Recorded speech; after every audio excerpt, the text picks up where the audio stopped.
Assalamualaikum. Halo, nama aku Ika. Aku baru selesai sholat nih guys. Kamu udah sholat belum? Sholat dulu ya. Aku ingin cerita nih, sesuai dengan judulnya. Judulnya Kisahku Masuk Neraka. Bener guys, kisah masuk neraka, tapi dalam mimpi. Kayaknya itu memang jadi jalan aku kembali gitu ya. Kayak ceritanya itu tuh ya Allah pengen bawa aku balik lagi, karena aku udah terlalu jauh jalannya kemana-mana gitu. Ngerti ya maksudnya ya. Aku tuh nggak ada orang tua kan dulu. Ayah sama ibu aku udah lama meninggal, udah dari aku kecil udah meninggal. Terus aku diasuh kakak aku, sempat dititipin tante juga sama nenek aku. Sebenarnya aku nggak yang nakal gimana parah banget, nggak ya, cuman aku nggak soleh aja, dan itu parah sih ya, parah.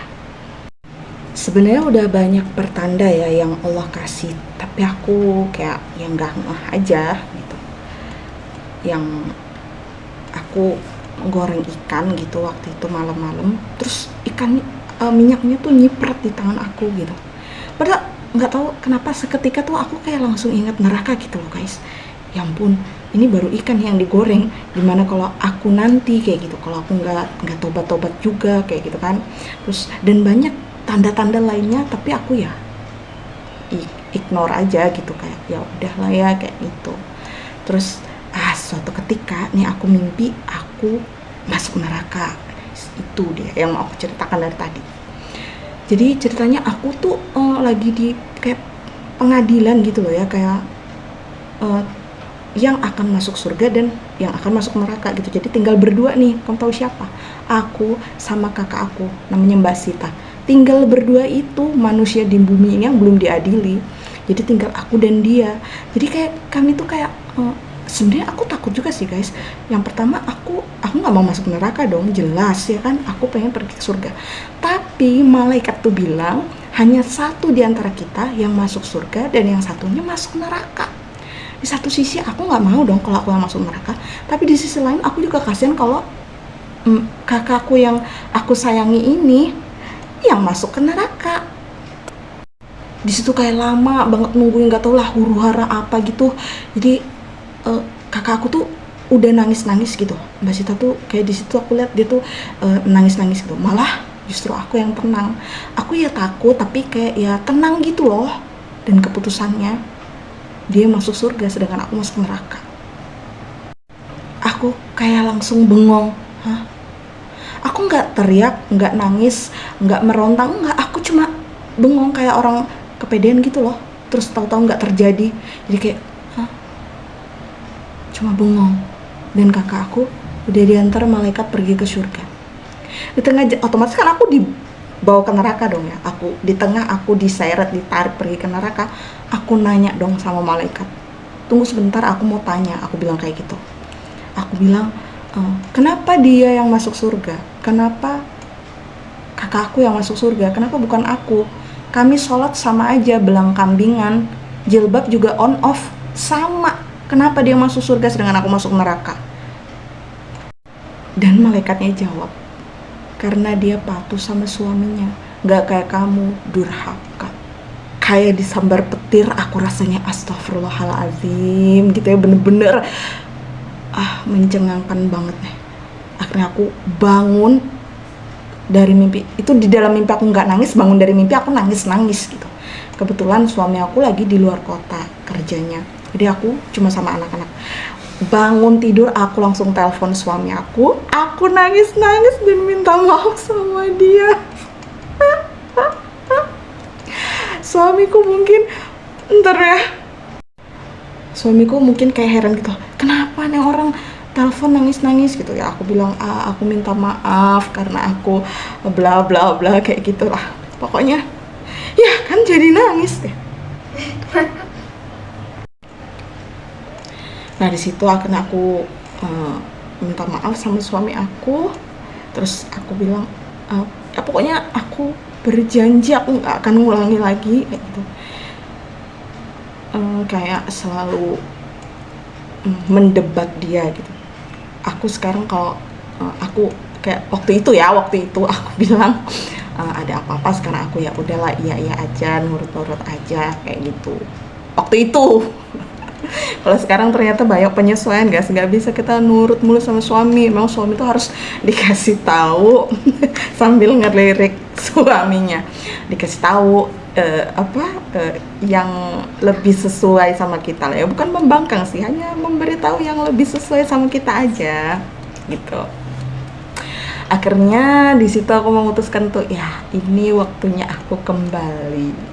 Aku jalannya udah kejauhan, Allah sayang sama aku, makanya aku dikasih mimpi semenyeramkan itu. Dari situ aku udah mulai berubah gitu ya, memperbaiki diri. Memang itu cuma mimpi sih, tapi kayak kerasa nyata banget gitu tuh. Aku tuh takut banget, kayak takut banget. Berhari-hari aku mikirin itu kayak gimana kalau sebentar lagi hal itu terjadi gitu. Jadi akhirnya aku memutuskan untuk merubah apa-apa yang aku sebut di dalam mimpi tadi, misalnya jilbab on off, sholat, dan patuh sama suami itu. Setelah mimpi itu ya berakhir, mimpi lagi enggak mimpi tentang neraka, tapi aku mimpi satu lagi. Aku mimpi Ustadz Abdul Somad, kayak sumpah demi Allah, beneran aku nggak bohong. Berapa kali aku mimpi, 2 kali apa 3 kali ya, pokoknya itulah mimpinya sama, nggak ada yang beda. Aku kan dulu orangnya ramah ya, sangat ramah gitu. Jadi sama semua cowok pun aku ya nggak segan habis pegang tangan tuh ya cipika-cipiki atau pokoknya ramah banget lah. Sampai sekarang aku kalau ingat-ingat masalah, astaga kenapa aku kayak gitu, malu banget. Nah, jadi aku tuh terlalu ramah jadi orang. Terus aku mimpi aku tuh datang ke kajian Ustadz Abdul Somad, guys. Pas aku datang ke kajian Ustadz Abdul Somad, ya kan aku orangnya gitu ya, kayak rame ya gitu lah, sok seru gitu lah. Terus aku datengin Ustadz gitu kan, sambil lari mau peluk dia, tau nggak dia kayak gimana? Malu lah aku di situ. Akhirnya aku mundur dan gini doang.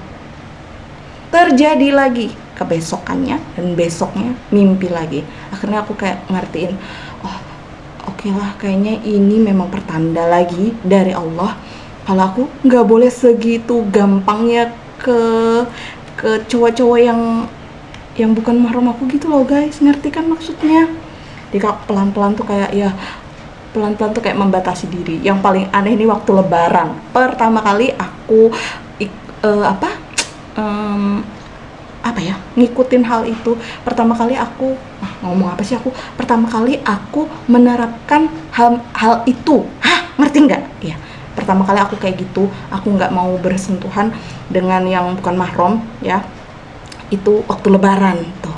Awkward banget suasananya. Biasanya aku sama kakak iparku ya, suaminya kakak yang sama-sama yang mau masuk neraka tadi, sama suaminya itu biasanya aku ya namanya dari kecil ya, guys ya.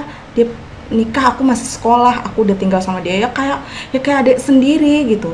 Tiba-tiba aku kayak mulai begini kalau salaman, Mas, maaf lahir batin.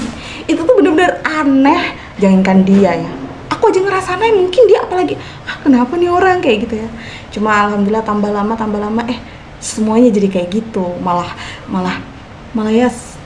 nular kayak gitu, malah semuanya jadi ya kayak gitu juga sama kayak aku gitu. Jadi sekarang ya udah nggak aneh lagi. Tapi pertama kali waktu aku nggak mau berjabat tangan sama bukan muhrim itu suasananya sangat amat aneh. Tapi ya sudah berlalu dan sekarang sudah semuanya baik-baik aja. Aku cuma mau cerita aja sama kamu. Terima kasih sudah mendengarkan. Assalamualaikum.